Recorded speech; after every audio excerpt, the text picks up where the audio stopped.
صفا و مروہ یہ چھوٹی چھوٹی دو پہاڑیاں ہیں جو حرم کعبہ کے بالکل قریب ہی میں ہیں، اور آج کل تو بلند عمارتوں اور اونچی سڑکوں اور یہ دونوں پہاڑیوں کے درمیان چھت بن جانے اور تعمیرات کے رد و بدل سے دونوں پہاڑیاں برائے نام ہی کچھ بلندی رکھتی ہیں۔ انہی دونوں پہاڑیوں پر چڑھ کر اور چکر لگا کر حضرت بی بی ہاجرہ نے اس وقت پانی کی جستجو اور تلاش کی تھی جبکہ حضرت اسماعیل علیہ السلام شیر خوار بچے تھے اور پیاس کی شدت سے بے قرار ہو گئے تھے۔ اسی لیے زمانہ قدیم سے یہ دونوں پہاڑیاں بہت مقدس مانی جاتی تھیں، اور حجاج کرام ان دونوں پہاڑیوں پر چڑھ کر بڑے عقیدت اور احترام کے ساتھ طواف کرتے اور دعائیں مانگا کرتے تھے۔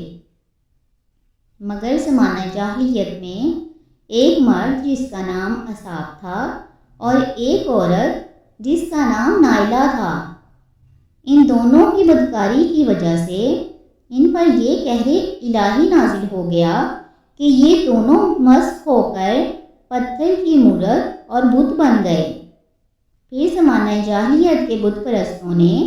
ان دونوں مجسموں کو کعبہ سے اٹھا کر صفا و مروہ کی دونوں پہاڑیوں پر رکھ دیا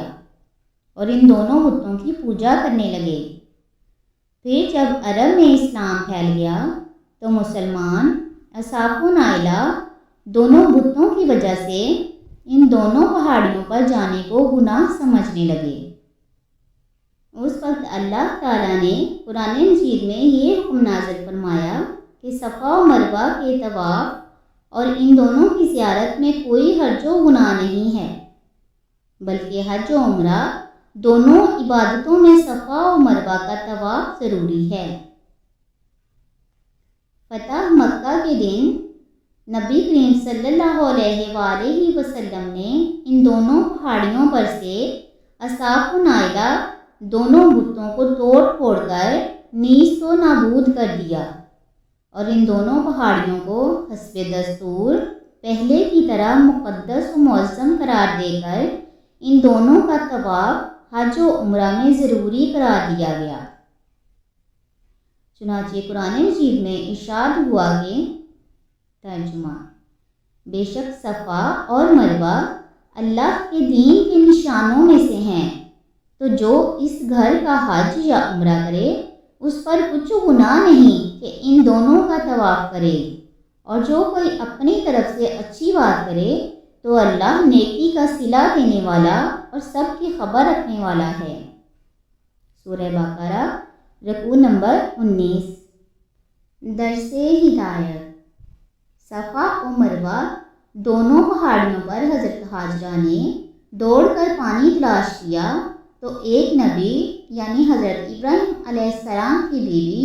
اور ایک نبی یعنی حضرت اسماعیل علیہ السلام کی ماں حضرت بی بی ہاجرہ کے قدم ان پہاڑیوں پر پڑ جانے سے ان دونوں پہاڑیوں کو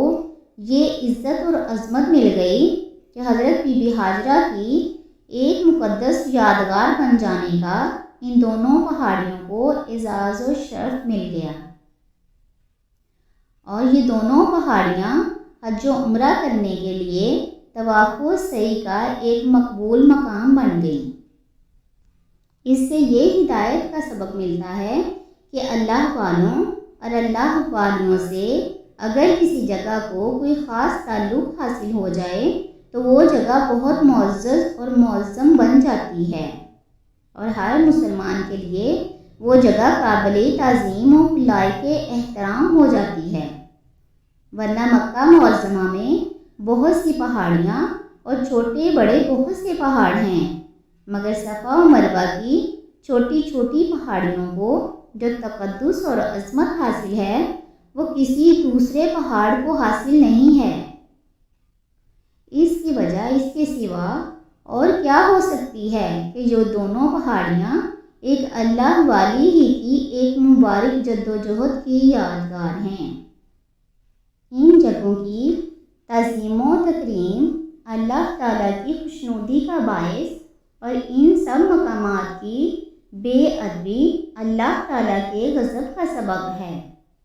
اس لیے اللہ تبارک و تعالیٰ ہمیں ان سب کی تعظیم و تکریم کرنے کی توفیق عطا فرمائے، آمین۔